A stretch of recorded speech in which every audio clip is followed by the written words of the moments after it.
Krishna, what? Take the distance, please.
Adiós.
ऐसा आगे देखते हैं, अपने आप को नहीं देखना, झंडे भगवान को देखते हैं वहाँ पे।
चलो दो breath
Anyone. I think not to worry. He's going to come back on Saturday. Yeah, if I find it, I'll let you know. I'll save it for you somewhere. Okay? Thank you. Just this to open.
Hare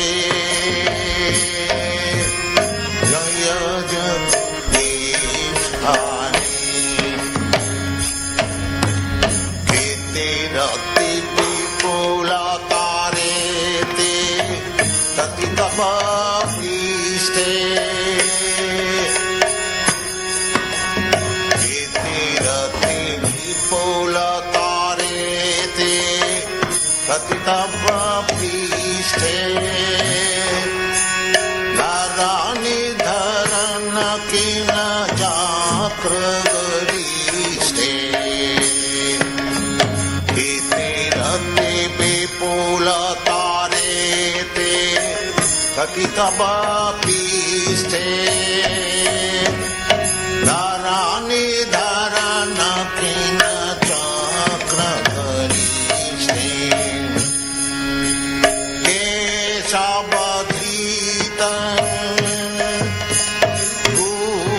शरीर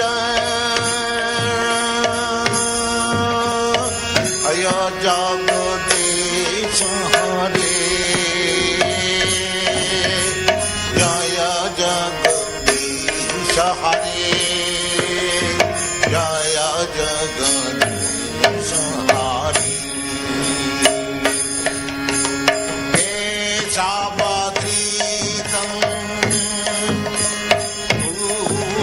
शरीर जय जगदीश हरे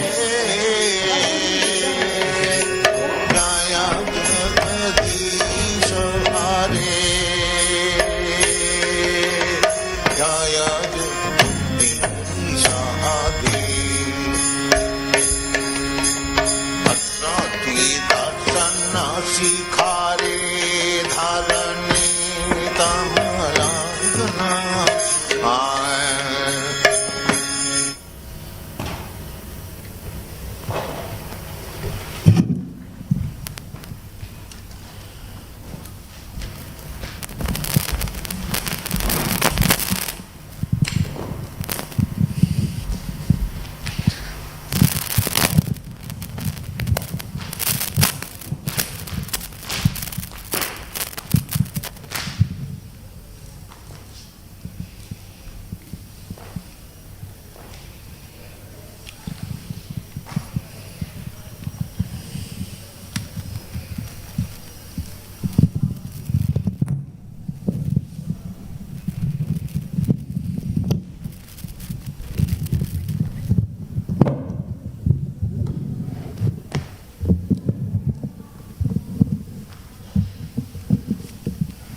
Radha Madhava Punjabi Hari Jaya Radha Madhava Jaya Kunja Bihari Jaya Gopi Janavallabha Giridharadha Jaya Gopi Janavallabha Giridharadha Jaya Radha Madhava Jaya Kunja Bihari Jaya Radha Madhava Jaya Kunja Bihari Jaya Gopi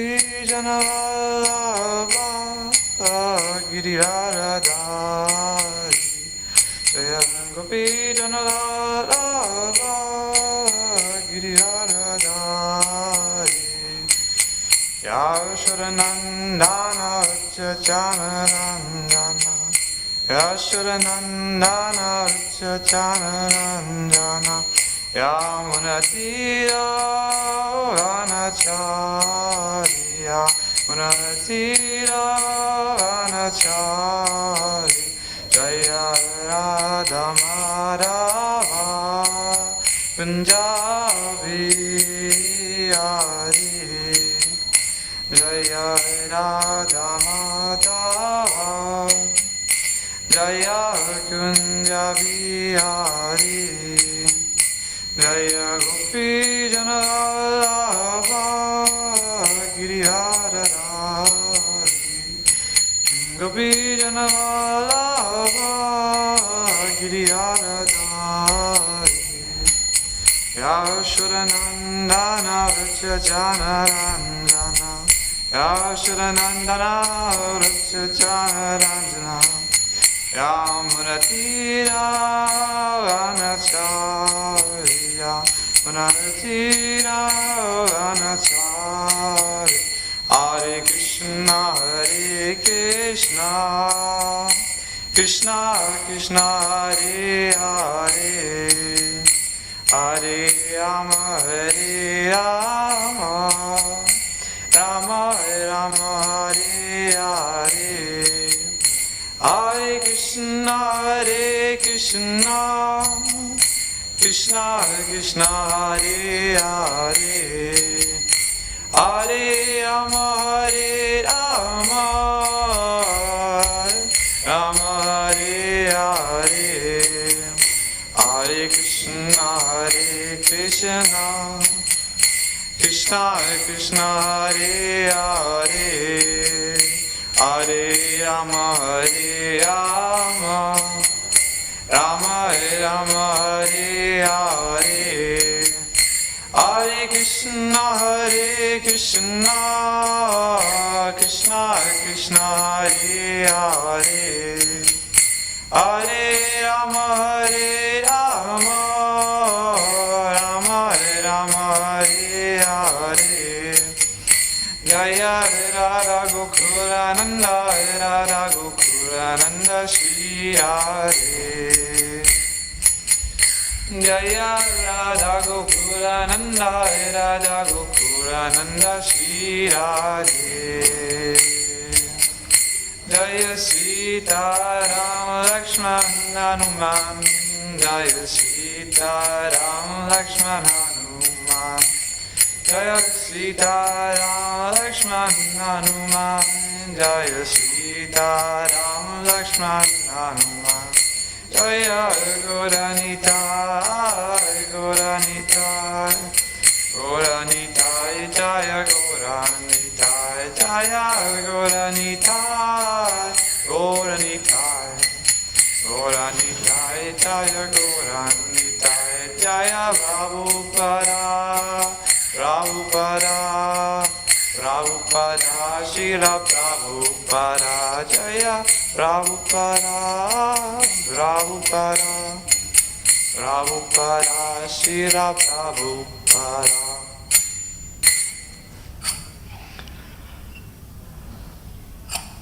Om Namo Bhagavate Vasudevaya. Om Namo Bhagavate Vasudevaya. Om Namo Bhagavate Vasudevaya. Hare Krishna. Thank you very much, everyone online in the temple room, for listening to this Bhagavad Gita class. We are reading from Bhagavad Gita chapter 6 entitled Dhyana Yoga, verse number 16. So before we begin, I would like to ask humbly for everybody's blessings that I may be able to speak something that's of use, of value, not my own mental speculation, and something that's applicable to your lives. So, verse number 16 is as follows. Nachasnatastu yogosti, nachaikantam anashnata, nachati swapna silasya, jagrato naiva charjuna. Nyachasnastastu yogosti, nachaikantam anushnata, nachati swapna shilasya, jagrato naiva charjuna. Nachasnatastu yogosti, nachaikantam anashnata, nachati swapna shilasya, jagrato naiva charjuna. Word for word. Na, never. Ati, too much. Ashnataha, of one who eats. Tu, but. Yogaha, linking with the Supreme. Ashti, there is. Na, nor. Cha, also. Ekantam, overly. Ashnataha, abstaining from eating. Na, nor. Cha, also. Ati, too much. Swapna shilasya, of one who sleeps. Jagrataha, or one who keeps night watch too much. Na, not. Eva, ever. Cha, and. Arjuna, O Arjuna. Translation and purport. By His Divine Grace, A.C. Bhaktivedanta Swami Srila Prabhupada Ki Jai. There is no possibility of one's becoming a yogi, O Arjuna, if one eats too much or eats too little, sleeps too much or does not sleep enough. There is no possibility of one's becoming a yogi, O Arjuna, if one eats too much or eats too little, sleeps too much or does not sleep enough. Purport. Regulation of diet and sleep is recommended herein for the yogis. Too much eating means eating more than is required to keep the body and soul together.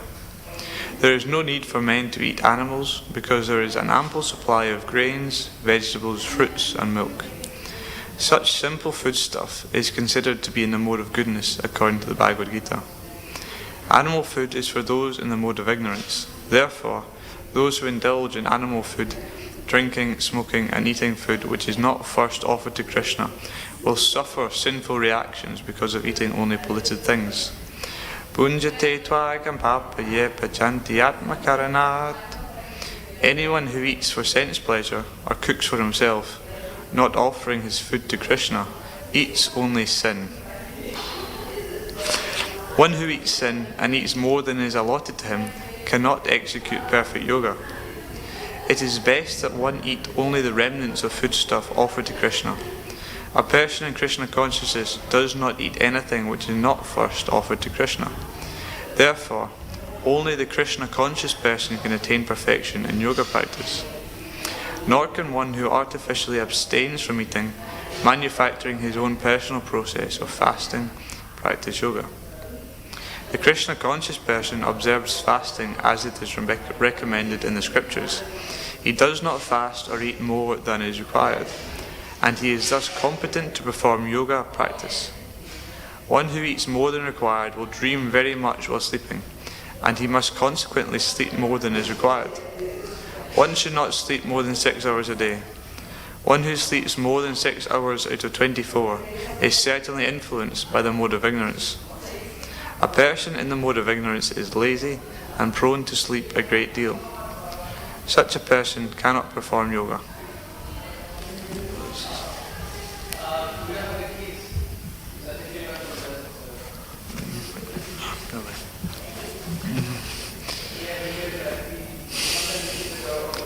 Om Jnanatimirandasya Gananjana Shalakaya Chakshurun Militam Yena Tasmai Shri Gurave Namah Shri Chaitanya Manobishtam Stapitam Yena Bhutale Swayam Rupam Gadanmayam Dadanti Swam Badantikam Vandeham Shri Guru Shri Yuta Padakamalam Shri Gurun Vaishnavamscha Shri Rupam Sagrajatam Sakana Raghunatam Pitam Tam Sajivam Sadvaitam Savatutam Purujana Saiga Krishna Chaitanya Devam Shri Radha Krishna Pada Sahagana Laita Shri Vishakam Sutamscha Hey Krishna Karuna Sindhu Dino Bandho Jagatpate Gopesha Gopika Ganta Radha Kanta Namostate Tapta Kanchana Gaurangi Radhe Vrindavaneshwari Vrishabhanu Sute Devi Vayamami Hari Priye Panchakalpa Tarubhyascha Kripa Sindhobhyanevacha Patitanam Pavanebhyo Vaishnavebhyo Namo Namah Namo Vishnu Padaya Krishna Prasthaya Bhutale Srimate Bhaktivedanta Swami Niti Namine Namaste Saraswati Deve Gauravari Pracharine Nirvishesha Sunnivari Pastacha Desitarine Jai Shri Krishna Chaitanya Prabhu Nityananda Shri Advaita Gadadhar Sivasari Gaura Bhakta-vrinda Hare Krishna Krishna Krishna Hare Hare Hare Rama Rama Rama Hare Hare Hare Krishna. Yes. So, if one eats too much or eats too little, sleeps too much or does not sleep enough, there is no possibility of him becoming a yogi. I find it ironic that I have the opportunity to speak in this verse because, especially this last week, I have been just struggling lots with both these things, eating and sleeping. So I apologise for the lateness of this class, but hopefully if I have time I will touch on the philosophical implications of this statement, as well as hopefully some practical tips as well. Because this is one of the, it's a famous shloka from the Gita, and it's so simple. No one's going to disagree with it. If you're out in book distribution, you show them this, they'll go, yeah, that makes sense. But there's a depth to it as well, because ultimately it's about regulation. Prabhupada says in the purport, anyone who eats for sense pleasure or cooks for himself, not offering his food to Krishna, eats only sin. So if we do not engage in regulation, we're engaging in sin. We're eating sin. And sin is quite a heavy word. Quite a Christian word, I guess I would say. Prabhupada used quite a few different Christian terminologies he had to borrow when he's translating into English, like Godhead and things like this. So sin is to do with the idea of being on the straight and narrow. So typically archers, when they would be drawing and trying to aim for the bullseye, if they missed the target, then it was said that they sinned. This is where the word comes from, and this is where the analogy is used, in terms of Jesus and whatnot. They're talking about sin in this sense, that we're missing the target. And similarly, we have the same idea that to be on the religious path, they say spiritual life is a knife edge. Because it's so narrow, and we have to stay on this very path. And the way to do this is regulation. Regulation, and if we fall off, then it's very dangerous. We cannot become a yogi. And it says in the word for word that yoga is linking with the Supreme, which is ultimately what we want. So we've talked a little bit about sin and why we have to say we have to regulate our lives. Now, this regulation is a form of tapasya. Tapasya means austerity, and Prabhupada states many times that without austerity, without penance, there can be no self-realization. This is very interesting. It's very much against the modern conception of life. But we see from the example of Lord Brahma that he had to engage in some austerity before he began to realize about his relationship with Krishna and what his purpose was as the creator of this particular universe. Tapasya is the impetus. Now, the word tapasya has reference to heat, to fire. Tapa. Tapa is the heat. So when we engage in tapasya, we can see that it's purifying us because it's burning away anarthas, unwanted things. Tapasya is very much necessary to engage in spiritual life. But at the same time, we do not come to spiritual life simply for austerity. What's the point in coming here for austerity? We come here because factually we actually have something better. I do not know, but I've heard it quoted from the Bhagavatam that if we engage in tapasya, that without the necessary purity, then it will simply result in resentment and anger. And ultimately it's somewhat of a waste of time, because tapasya is to bring us towards Krishna, is to make us a yogi, as it says in this verse, linked with the Supreme.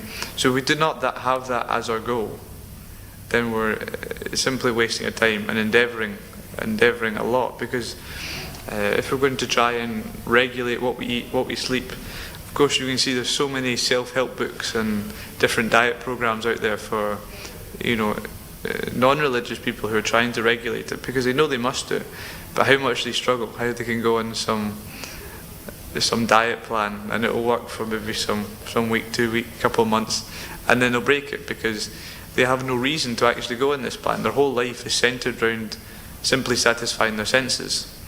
Now, they're maybe thinking if I can go on this diet, then I'll get a nicer body. So they're trying to satisfy a more subtle sense. Still sense gratification.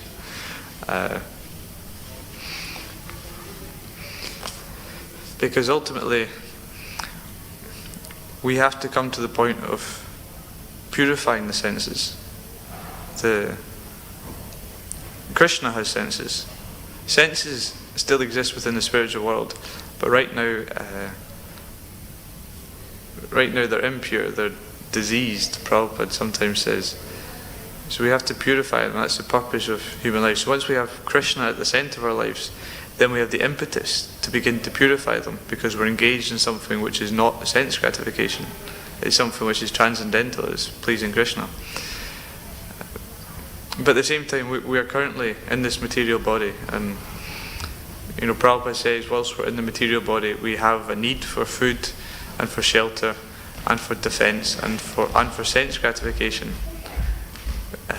which is interesting because we always hear how unwanted sense gratification is. But whilst we have a body, we still need some sense gratification. But the problem is modern society sees sense gratification as the all in all. It's all we need to strive for. Therefore, as we engage more and more in this, creating a society for the sense gratification, then we're just wasting more and more energy, and we're getting more and more entangled in this darkness of ignorance. We see, thinking of my own family, I don't want to criticise them, but maybe it's my dad's birthday. What does he want to do? he wants a long lie and then a fry up in bed. Like that seems the highest goal. It's his birthday, he gets what he wants.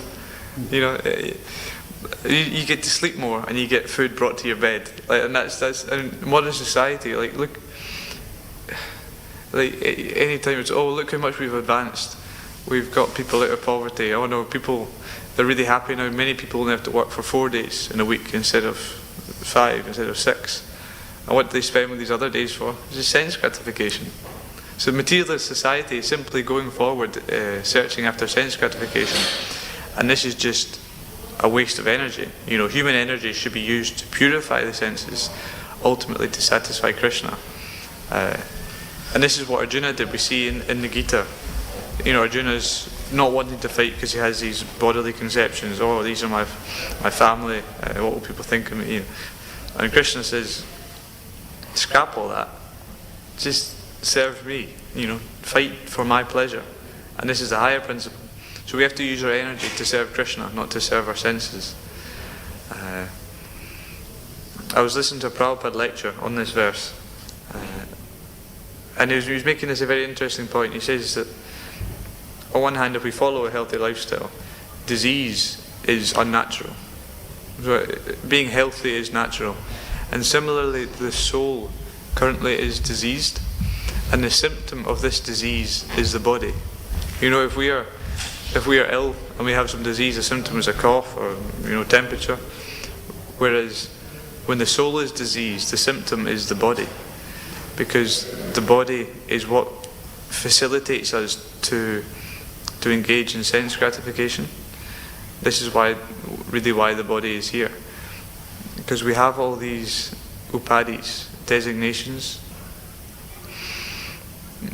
these ideas that I am this body, I am this person's son, I am from this country, I work this job. Prabhupada always lists, there's so many lectures he lists, I am Hindu, I am Muslim, I am Christian, blah, you know. But ultimately we have put so many designations upon ourselves, and these are like, I feel they're like ropes that we cling to. These are what bind us to having this material conception of life, is this sort of, this rope of thinking, I am this body, I am from this country, I support this football team, you know, whatever it is, these are what bind us. And if we're holding tight to these ropes, then we're going to struggle to make any progress in self-realization, and we're also going to struggle to make any progress in even somewhat material things like eating less and sleeping less. So the way to cut these ropes is through Shravanam, through hearing. I mean, this was repeated so many times, hearing Prabhupada, and it's true when you listen to some lecture and Prabhupada's detailing that you're not this body, it slowly begins to have some effect. Now, I've not, of course, realised this. I'm still very much attached to my body, but slowly these ropes, we engage in devotional service, and these ropes slowly get cut.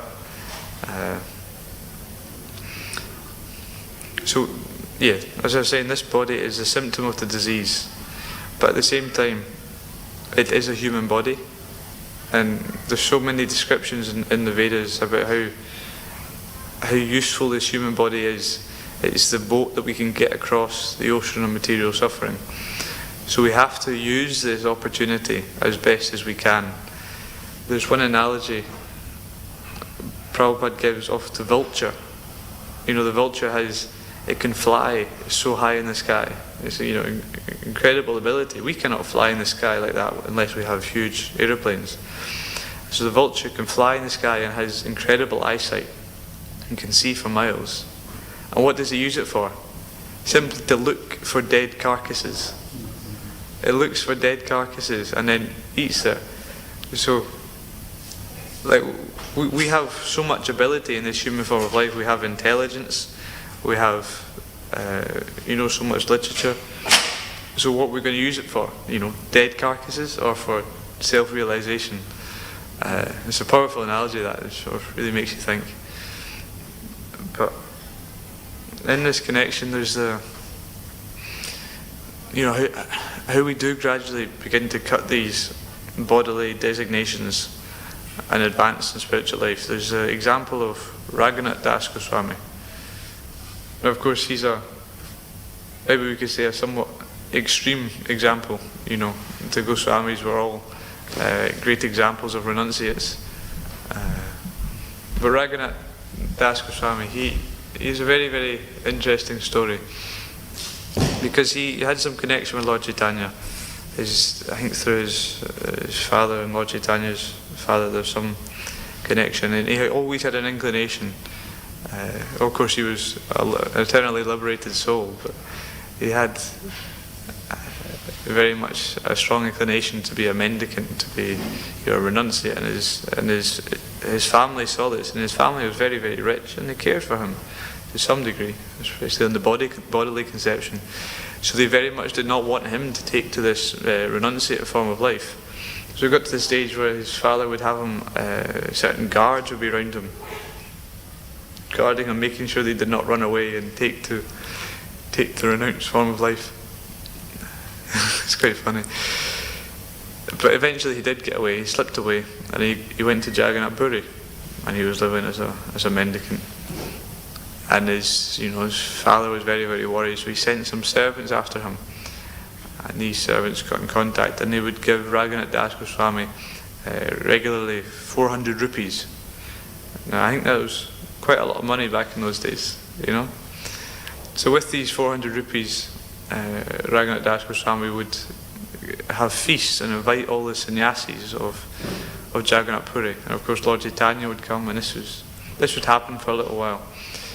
And then after a while, Lord Chaitanya stopped being invited. So he inquired to his secretary, Swarup Damodar, how come Raghunath Das Goswami is not inviting us anymore to his feasts? And Swarup Damodar replied, he's no longer accepting this money from his father. And Lord Chaitanya was, oh, very good. Because of course, if you're truly renunciate, then you're not going to accept so much money from your father. So Lord Chaitanya then inquired to Swarup Damodar, so how is he sustaining himself? How is he getting food? And he replied, well, he's standing on the staircase of Jagannath Puri, and as the priests are leaving the temple with their prasadam, they will offer him some. And Lord Chaitanya said, oh, very, very good, this is very renounced. And Lord Chaitanya would go and would sometimes see him on the step. But after a while he stopped seeing him there. So he inquired again to his secretary, how come Raghunath Das Goswami is no longer on the step? How is he surviving? How is he getting his food? And Swarup Damodar replied, yes, he now stays. He felt like when he was on the step, he was no better than a prostitute, simply standing there asking for food. So now he stays behind the kitchen, and as the kitchens are being cleaned, he will take some of the hard rice that has come out of the kitchens as they've been cleaned. And Lord Chaitanya said, oh, this is true renunciation, like this.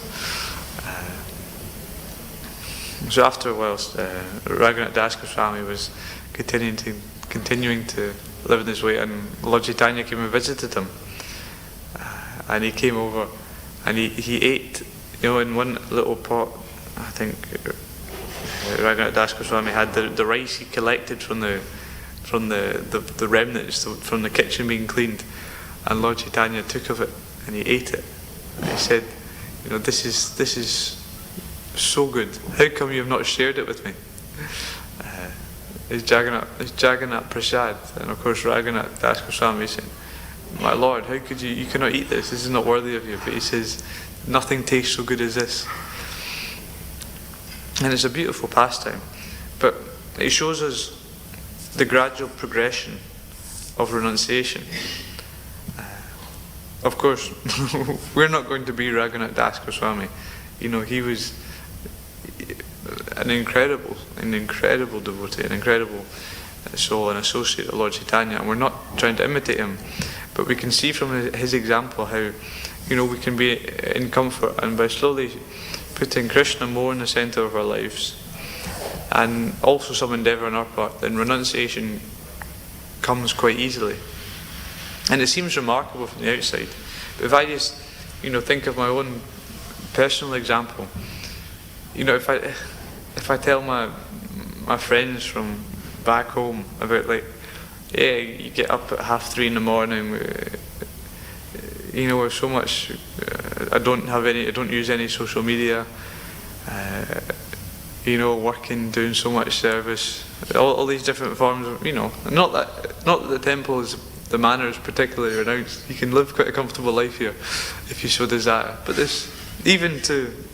is definitely some renunciation. And if I was to tell my friends, they would just be amazed. How could you possibly do this? They can't conceive how I can wake up at 3:30 in the morning. In this regard, Prabhupada, another purport in the second canto of the Bhagavatam, Prabhupada details how Krishna, one of his names is Urukrama. Urukrama, and this means one whose activities are beyond the imaginations of mundane people, of ordinary people. And then Prabhupada explains how, the pure devotees of the Lord, like the Pandavas or whatnot, because they do not act under their own whims, they only act by the indication of the Supreme Lord. Therefore, all their activities are also wonderful and beyond comprehension, simply because they only follow the instructions of the Lord. And you look at the Pandavas, of course the Pandavas were a special type, but even, Prabhupada, so many examples where people's activities are just, from a mundane sense, they're impossible to comprehend. Even, look at ISKCON. It was founded by,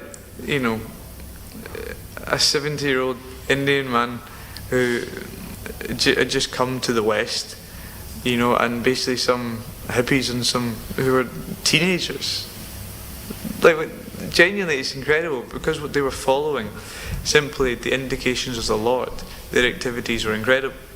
So if we want to, of course, our activities don't need to be on this level, but if we simply want to do something like regulate our diet and our sleep, then we just have to follow the indications of the Lord, and then our activities will become remarkable. We should never be proud, but at the same time, I tried, before coming to Krishna consciousness, in so many ways I was trying to regulate myself, and it was never working. And then now, it's very easy to get up in the morning and to not eat so much. So I'm getting there, and it's actually not even unpleasant, which is a remarkable thing. But it's so important that we regulate what we eat and how much we sleep, because these two things are the main things we waste time on. Because Krishna does not need much from us. He doesn't need anything from us. Of course, he says in the Gita, Patram puspam palam toyam. If one offers me with love and devotion a fruit, a flower, water, leaf, he will accept. But he does not need a fruit, a flower, a leaf, or some water. He is, fully self-sufficient. So what do we actually have to offer Krishna? Well, we have our time, because time is non-different from Krishna. But if we use this time in order to serve Krishna, and there's no better way to serve him than to serve his devotees, he says this, then this will please him. So, it's really interesting. Bhaktivedanta Manor actually makes this point. One of his lectures, shortly before he leaves the body, he details how important it is to utilise his time, because this is a dying man, and he's saying that he wishes he'd better serve Krishna's devotees. And so we should take notice of this. And how do we better use our time? We regulate.